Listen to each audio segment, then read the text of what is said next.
Grupo CIPSE presenta.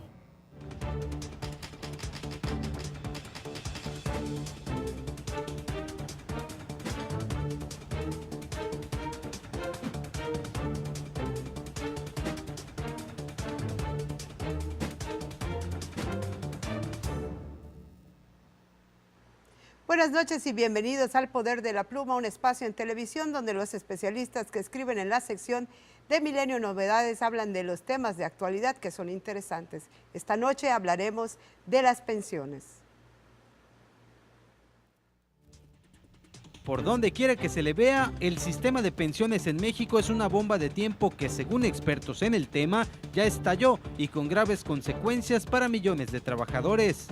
Actualmente, a lo más que pueden aspirar es a una pensión de un salario mínimo garantizado que en 2017 es de poco más de 80 pesos diarios y que no alcanza ni para las necesidades básicas. Eso si no son empleados del gobierno federal o de alguna paraestatal a quienes se les paga pensiones de hasta más de 60,000 pesos al mes. Cuando la esperanza de vida aumenta entre 76 y 77 años, el hecho de que la mayoría de los trabajadores se retire a los 60 se vuelve preocupante, en opinión de Carlos Noriega, presidente de la Asociación Mexicana de Afores, citado por la revista Forbes. Por su parte, Expansión expone, las autoridades mexicanas y especialistas en el tema dicen que, de no hacer cambios en el sistema, los recursos que recibirán los trabajadores con cuentas individuales serán insuficientes para vivir durante su vejez.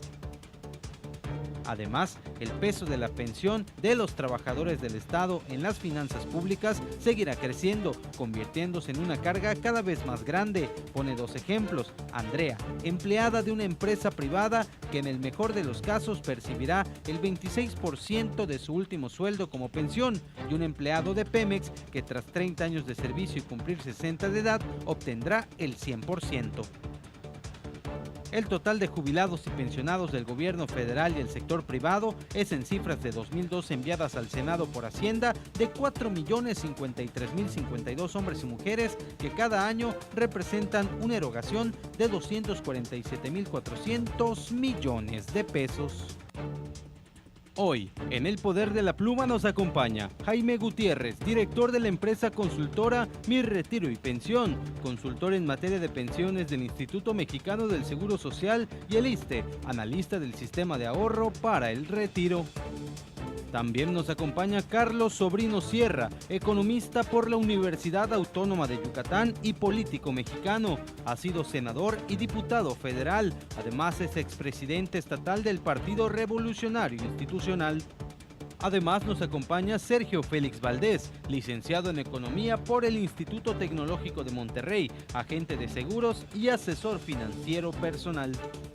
Nos acompaña Martiriano Alcocer Álvarez, coordinador de la sección de opinión El Poder de la Pluma del periódico Milenio Novedades. Además, es periodista, maestro y escritor.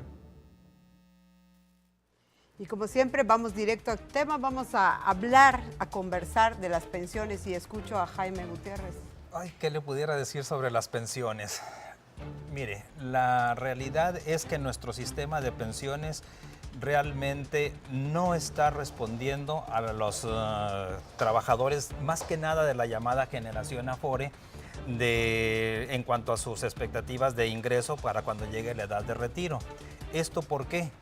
Porque ahora corresponde al trabajador ahorrar para su pensión.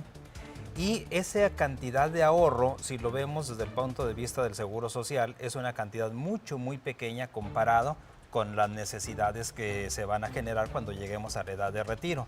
Luego entonces también contribuyen mucho a no poder acumular la cantidad de dinero suficiente para una adecuada pensión, el hecho de que los salarios en nuestro país son muy bajos. Contribuye también el hecho de que hay una gran movilidad en la clase trabajadora que está rotando constantemente, y entre el tiempo que sale de un trabajo e ingresa a otro es un tiempo que no se está cotizando. Otro detalle también es que los salarios que se reportan en muchas de las veces al Seguro Social son mucho menores de los realmente percibidos, y eso contribuye también a que se acumule mucho menor dinero que el que realmente se requiere para disfrutar de una pensión a futuro. Pero Por todo el tiempo que yo tengo en esto desde el 97, estudiando, analizando, trabajando dentro del mismo sistema, y el mismas autoridades ya reguladoras del sistema lo dicen y cada vez es mucho más claro como lo están diciendo en los foros periodísticos y que se abren al respecto, es que cuando el trabajador promedio mexicano llegue a la edad de su pensión, no va a haber recursos para poder ofrecerle una pensión mayor a la de un salario mínimo. ¿Por qué? Porque ahora hay que juntar dinero para comprar una pensión. Entonces, si yo no trabajo, si tengo salarios menos, si tengo salarios disminuidos, si de repente mis patrones desaparecen por ahí y me dan de baja y de repente me vuelven a dar de alta, no se logra constituir el patrimonio. Déjenme darle un dato muy específico que publica la CONSAR precisamente en cuanto a la cantidad de dinero que debe de tener reunido un trabajador del ISSSTE a los 65 años para disfrutar de una pensión de 4,300 pesos a precios de hoy. Tiene que tener 1,450,000. Por consecuencia y por aritmética simple, un trabajador del ISSSTE, que cotiza el Seguro Social, para poder tener una pensión de un salario mínimo, necesita mínimo reunir alrededor de 750,000 pesos. Yo digo, ¿cómo se va a poder juntar esa cantidad en las condiciones laborales que tenemos? Otro factor también muy importante que determinan en cuanto a que las pensiones no van a ser generosas ni magnánimes, es que los rendimientos que nos ha ofrecido el sistema de las AFORES no logra capitalizar de tal manera los recursos para garantizar esa pensión. Y el otro tercer factor, que es el ahorro voluntario, si apenas tengo para vivir, ¿de dónde voy a poder ahorrar? Y no tenemos cultura del tema. Además. Carlos, su opinión. Pues realmente lo que se ha mencionado en la mesa es contundente. La situación es crítica. Cuando lo ves en las finanzas públicas, lo que representa la pensión para las finanzas públicas, la pensión de los trabajadores del Estado, pues representa el 17% del presupuesto federal anual. Solo rivalizan las participaciones a los estados y a los municipios en esas cifras. Otro asunto que valdría la pena destacar para agregar a lo ya dicho sería que esa, diríamos, recaudación del Estado, ese gasto del Estado en las pensiones, tiene una contribución del trabajador que es de alrededor del 11.5% de su salario diario. Cuando te vas al sector privado, estos números realmente se vuelven catastróficos porque el nivel de participación es del 6.2, se reduce prácticamente a la mitad. Estos son los fenómenos que se están mencionando de que finalmente terminas no llegando a las cifras requeridas mínimas para tener una pensión que no te resuelve el problema de vida del pensionado, porque estamos hablando de una pensión de 4,500 pesos promedio, que es la que buscaría un trabajador del Seguro Social, ¿verdad? Y frente a ese hecho, la vida diaria no le va a permitir de ninguna manera satisfacer sus requerimientos. Si vive con su pareja todavía, este asunto se complica aún más. Pero lo que finalmente está detrás de esto es que ni bajo esas circunstancias pareciera que la economía del país pudiera resolver lo que es inevitable. Algunos economistas hablan de que en los próximos 10 años, los más optimistas no dicen que no va a suceder, solo nos dan un poco más de tiempo, hablan de 25 años máximo, que soportarán las cargas financieras de las pensiones, tanto en el aparato presupuestal del Estado como en la economía global, porque finalmente, para terminar mi participación en este segmento, diría que cada vez somos adultos mayores en un gran número, que estamos vivos, que gracias a nuestros alimentos y a nuestros sistemas de salud estamos en condiciones de envejecer más, pero con estas tareas que tenemos enfrente, la pensión no nos permite hacerlo, ¿no? Pues así están las cosas. Hablamos de pensiones en el poder de la pluma. Todavía nos faltan más opiniones. Vamos a una pausa y regresamos. 930-1500 si se quiere comunicar con nosotros.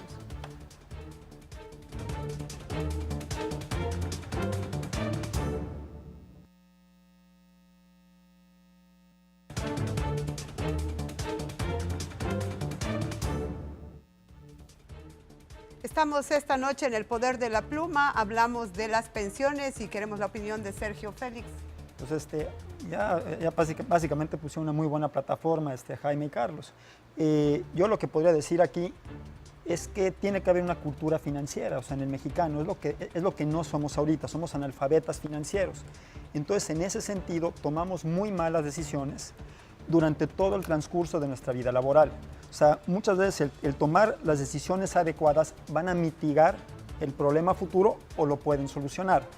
También hay que explorar ese caso, o sea, cuáles son las opciones para los trabajadores, qué pueden hacer y qué puede hacer el Estado. La segunda vuelta, Martiniano. No, pues yo más que respuestas o opiniones, yo tengo preguntas. Vas. Y muchas a los expertos, porque de verdad asusta. Sí, o sea, sí asusta. Es una situación que al menos a mí me asusta. Lo que Carlos menciona del Claro, 17% del presupuesto, lo que dice menciona Jaime. No sé, o sea, y me llena un poquito, o sea, me hace un poquito ser optimista lo que dice Sergio, que es posible que haya soluciones. Ojalá que al final del programa, cuando ya lleguemos a la hora de las conclusiones, nos digan cuáles son las soluciones. No tanto para nosotros, que ya estamos más allá, ya doblamos el cabo de la buena esperanza, ¿no? Entonces, yo creo que, pero para los que vienen, los de 50, 60 años, que son gente que ya está próxima, que tiene una perspectiva, que ya pensó en un plan de jubilación o que ya está pensando en este retiro, que jubilación viene de jubiloso, de jubilare, estar alegres. ¿Sí? Ese es el origen de la palabra y a veces no. Anda a ver las filas de los que cobran. Entonces yo creo que podrían, al final, ojalá que tengan esa respuesta positiva. ¿Cuáles son las preguntas? Pues esas son las preguntas. ¿Qué se puede hacer? ¿Qué se puede hacer, Jaime?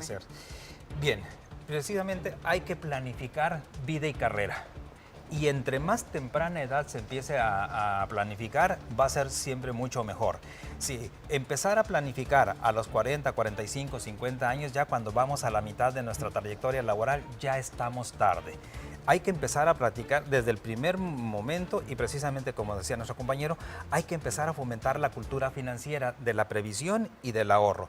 ¿Sí es posible enmendar las cosas? Sí, no como solución del sistema al sistema de pensiones que nos protege, sino como una solución personal a través de la planeación y el ahorro a futuro.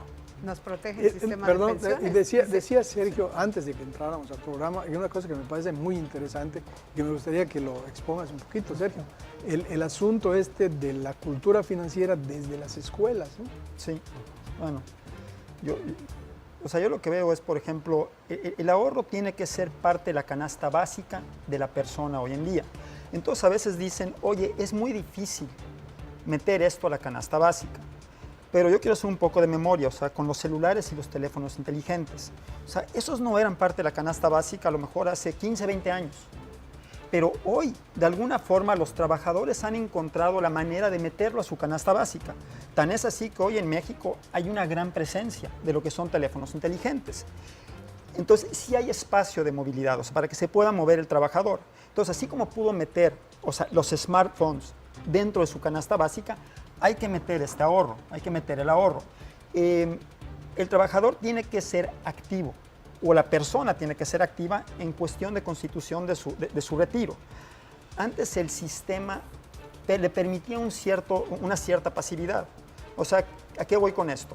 Que el patrón ponía las aportaciones y pues realmente el trabajador se desentendía hasta que llegaba el momento del retiro.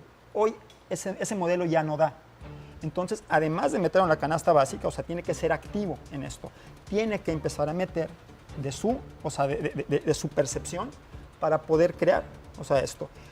Y en parte de las escuelas, yo creo que cuando nosotros entramos al mundo laboral, pues realmente nuestro primer sueldo y empezamos a gastar en lo que nos gusta, no en lo que tenemos que gastar.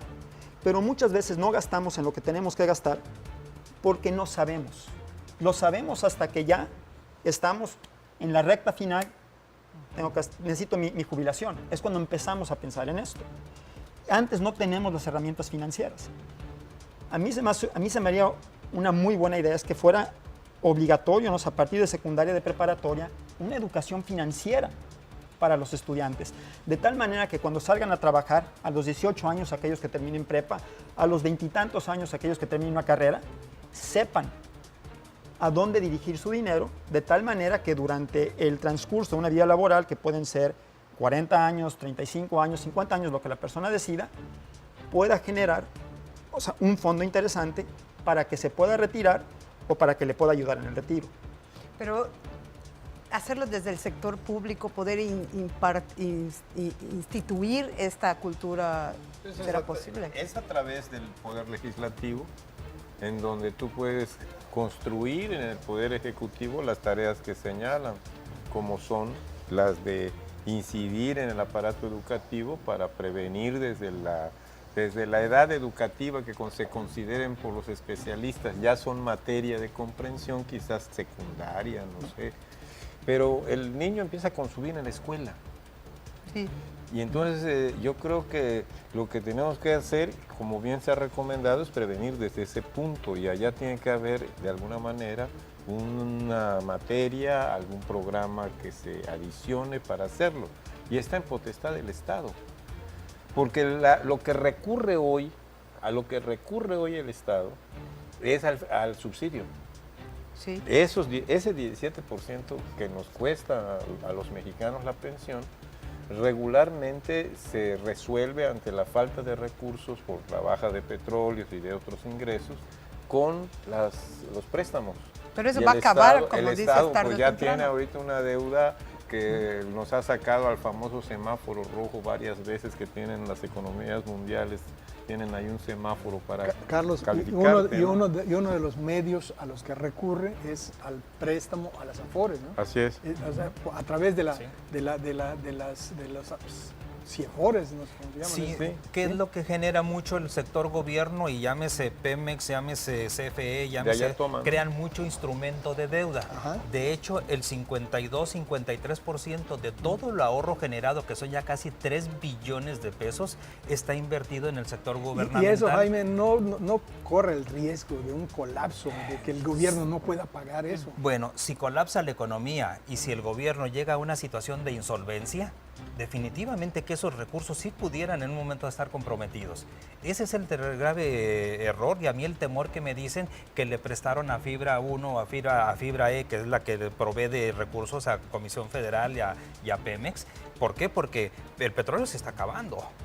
Entonces, ¿qué es lo que pasa? Invertir ahorita en Pemex prácticamente el recurso de los trabajadores es la peor decisión No tendría que a haber un mediano y largo plazo. mecanismo legal que impida esto. O sea, si yo puedo prestarlo, pero no a empresas que estén en el filo de la navaja, o quizá quebradas, Sí.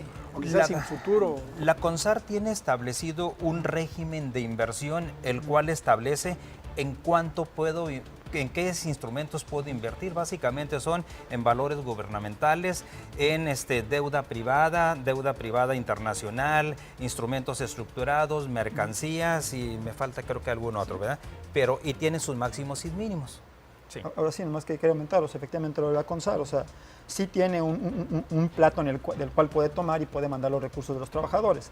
Y también hay que considerar otra cosa, que las mismas administradoras pues cobran una comisión por hacer esto. Entonces eso también le va quitando al trabajador un al poco final de más. cuentas. Si lo Solo proyectamos... agregaría que es un tema que quizás no está en esta discusión, pero que es de fondo, es que este asunto es de distribución.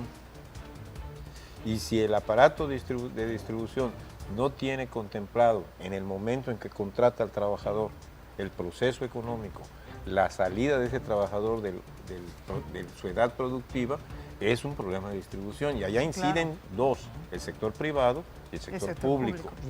El sector público tiene una manera rápida de resarcirse, que es la deuda, pero el sector privado no, porque a través de no dar información correcta, devalúan el ingreso del trabajador, y con eso se salvan.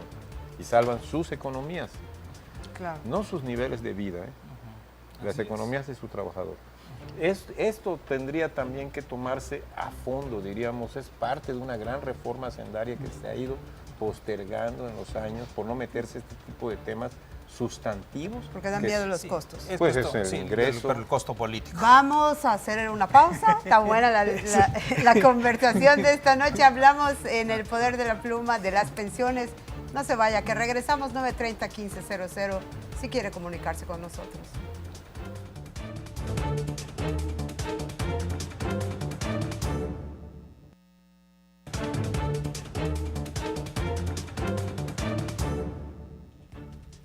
seguimos esta noche en El Poder de la Pluma. Estamos conversando de las pensiones. Jaime, su conclusión. Bien, ¿qué concluyo?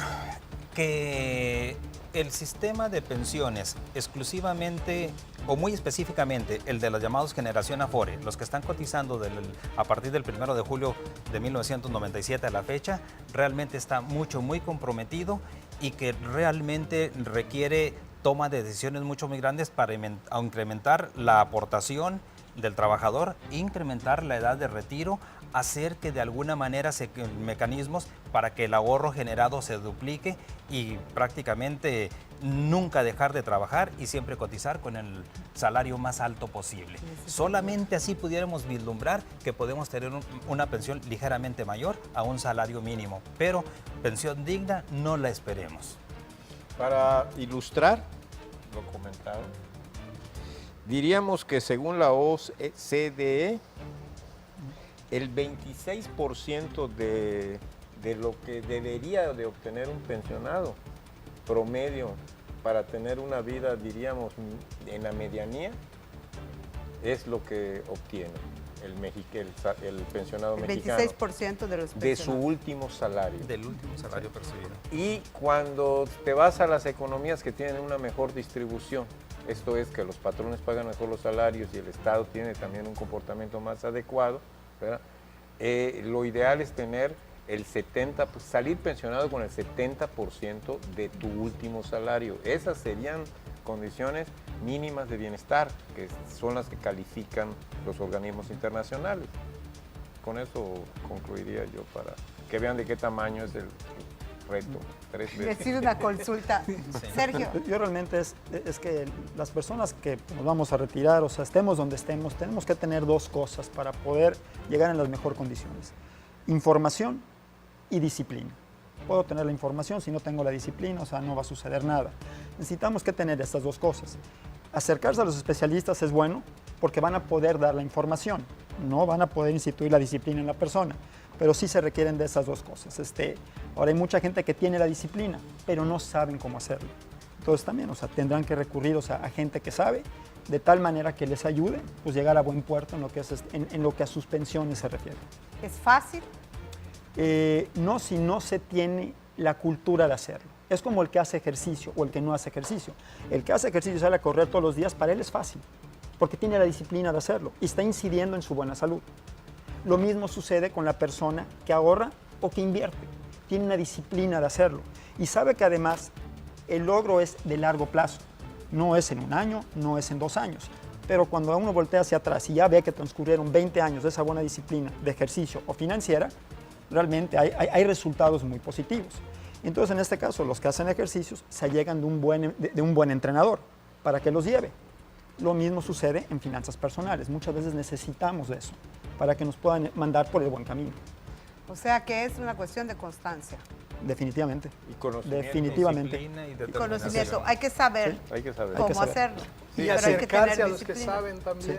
Sí, Eso me queda claro. Acercarse a los que saben. Eso me queda claro. Como Jaime, como Sergio. Sergio y Aquí al Jaime licenciado no saben. le digo porque cobra mi Yo- caro las asesorías. Soy como un whisky que se promueve, no es cierto. Pero no ha sido más que una experiencia personal lo que he vivido como pensionado. Y realmente el ejercicio de la pensión es para heroicos, porque descubres cada ventanilla del trámite burocrático cuánto conocimiento está ajeno al trabajador. Cada trámite es 15 días para atrás porque no sabías un tema que ellos traen en letra chiquita. Es todo un asunto. O sea, Todo una quien se va a odisea. pensionar también debería de saber mucho más Sí, del sí. conocimiento general. Y facilitar los trámites, ¿no? Es una de sus principales inversiones en la vida. O sea, el retiro, la pensión. O sea, es como comprar la casa, retirarte. Entonces, al final de cuentas, cuando alguien va y compra una casa, pues va, la ve precios, compara, o sea, va con los especialistas, con los corredores. Lo mismo debe suceder con otra de las que es muy importante. Es decir, es muy importante la pensión de alguien, como es muy importante la escuela de los hijos. O sea, es decir, son cosas en las que tenemos que meternos, en las que tenemos que tener la información para poder actuar conforme. Así es. Bueno, pues ya se nos terminó el tiempo una vez más. Esta es la edición del Poder de la Pluma. Conversamos sobre pensiones. Seguramente vendrán otra vez para seguir hablando de este tema interesante. Yo creo que es necesario.